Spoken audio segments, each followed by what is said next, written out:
السلام علیکم ناظرین، رمضان کریم کی خصوصی ٹرانسمیشن میں سمینہ پاشا آپ کو خوش آمدید کہتی ہے۔ ہم مختلف موضوعات کے حوالے سے روحانی اسکالر سرفراز شاہ صاحب سے گفتگو کا سلسلہ جاری رکھے ہوئے ہیں۔ آئیے گفتگو کا سلسلہ آگے بڑھاتے ہیں۔ السلام علیکم شاہ صاحب۔ وعلیکم السلام۔ شاہ صاحب، آج سب سے پہلے آپ سے یہ جاننا چاہیں گے ہمت کیا ہے؟ ہمت ویسے تو بڑا عام سا ورڈ ہے جو ہم اکثر ایک دوسرے کو کہہ دیتے ہیں، ہمت کرو ہمت، لیکن ہمت کی جامع تعریف اور مفہوم کیا ہے اور انسان کیسے اپنے اندر ہمت پیدا کر سکتا ہے؟ کسی چیز کو اچیو کرنے اور یا مشکل حالات کا سامنا کرنے کی صلاحیت ہمت ہے۔ یہ ہمت کیسے پیدا ہوتی ہے؟ اس میں کئی ایک فیکٹرز کام کر رہے ہوتے ہیں، جیسے سیلف ایشورنس ہے۔ ایک انسان کو اپنے ذات پر پورا یقین ہے کہ میں کام کر سکتا ہوں، میں کروں گا یہ کام۔ دوسری ہے ول پاور۔ جب معاملات زیادہ سموتھ نہیں رہتے اور انسان کو رکاوٹوں کا سامنا کرنا پڑتا ہے، مخالفت کا سامنا کرنا پڑتا ہے یا نامساعد حالات کا سامنا کرنا پڑتا ہے، تو اس کی جو قوت ارادی ہے،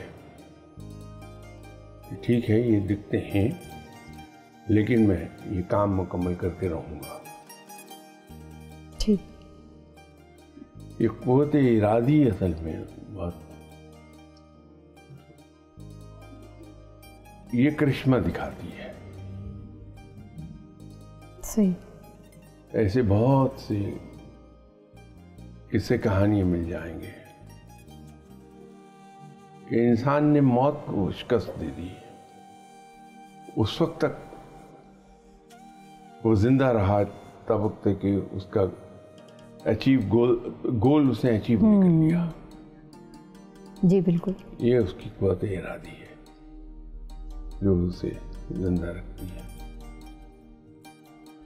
ایک اور بہت بڑی چیز ہے جو انسان کو ہمت دلاتی ہے کہ اس ٹاسک کو وہ پورا کرے، وہ یہ ہے کہ اس کو اپنے آبجیکٹو پر یا اپنے آبجیکٹو کے درست ہونے کا یقین ہو کہ میں جس پرپس سے یہ کام کر رہا ہوں وہ میرا پرپس جو ہے لیجیٹیمیٹ ہے۔ ٹھیک۔ تو یہ جب تین چیزیں اکٹھی ہوں گی تو انسان میں ہمت پیدا ہو جائے گی کہ وہ نامساعد حالات میں بھی چلتا چلا جائے۔ جب معاملات بہت زیادہ خوشگوار نہیں رہتے تو کچھ لوگوں میں اللہ تعالیٰ نے ایک بڑی زبردست صلاحیت عطا فرمائی ہوتی ہے جو بڑی ویلیویبل ہے، اور وہ یہ ہوتی ہے کہ انسان اس بدترین سچویشن میں بھی اپنی سینس آف ہیومر برقرار رکھتا ہے۔ جی۔ اس کا نتیجہ یہ ہوتا ہے کہ اس کے ارد گرد کے لوگ جو ہیں ان کی ہمت بندھی رہتی ہے، لوگ مایوس نہیں ہو پاتے، وہ کوئی نہ کوئی اپنی سینس آف ہیومر کے ذریعے پھل جھڑی چھوڑتا رہتا ہے۔ جب ہم میرا خیال ہے غالباً سہمت میں تھے ہم، تو ہماری جو انگلش کی کتاب تھی اس میں ایک کہانی تھی، اس کا عنوان تو میں بھول گیا ہوں۔ تو اس میں وہ کہانی کچھ یوں تھی کہ ایک صاحب کا ایکسیڈنٹ ہو گیا اور اس ایکسیڈنٹ کے نتیجے میں ان کی ایک ٹانگ کاٹنی پڑ گئی۔ اب آپریشن کے بعد لیٹے ہوئے تھے دوست احباب آتے تھے, دکھ کا اظہار کرتے تھے کہ آپ کے ساتھ کیا ہو گیا.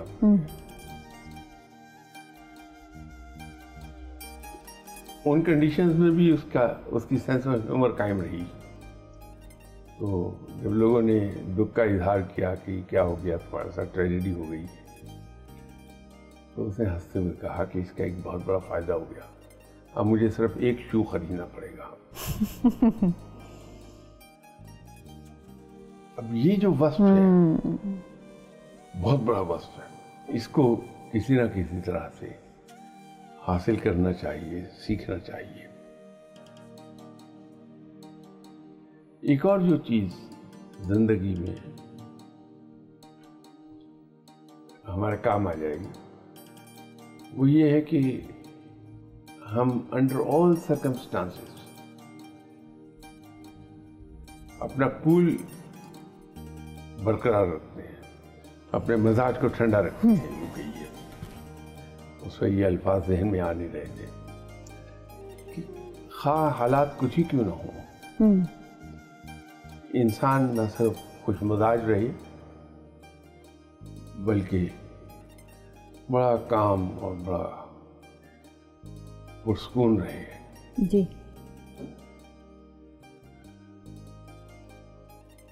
ہم اگر اپنے مخالف کو اگر غصہ دلانے میں کامیاب ہو جائیں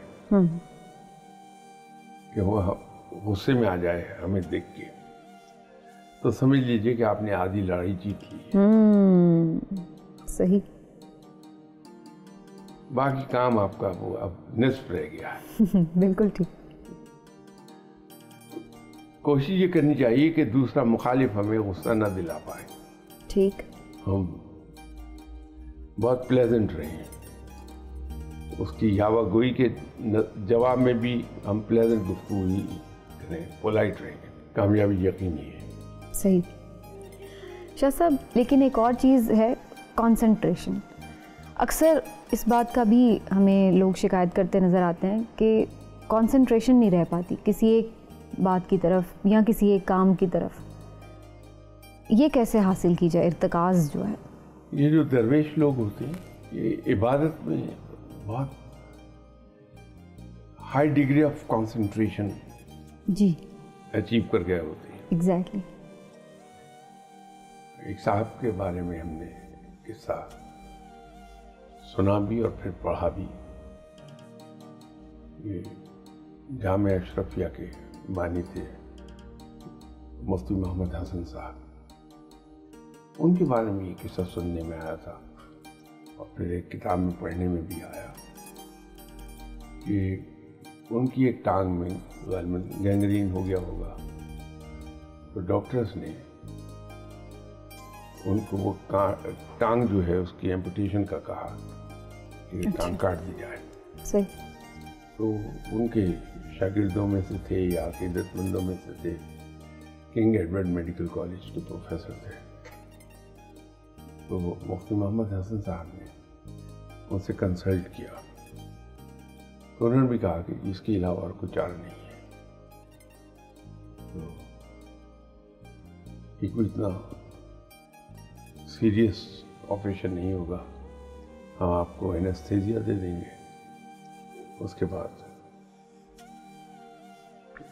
ٹانگ کو علیحدہ کر کے ڈریسنگ وغیرہ ہو جائے گی تو کچھ دن میں زخم ٹھیک ہو جائے گا, معاملہ.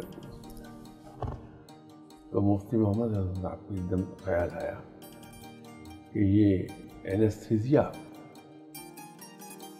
کس طرح سے آپ دیں گے. میں کہا کہ دو صورتیں ہیں, یا میں آپ کو جنرل اینستھیزیا دے دوں یا لوکل اینستھیزیا.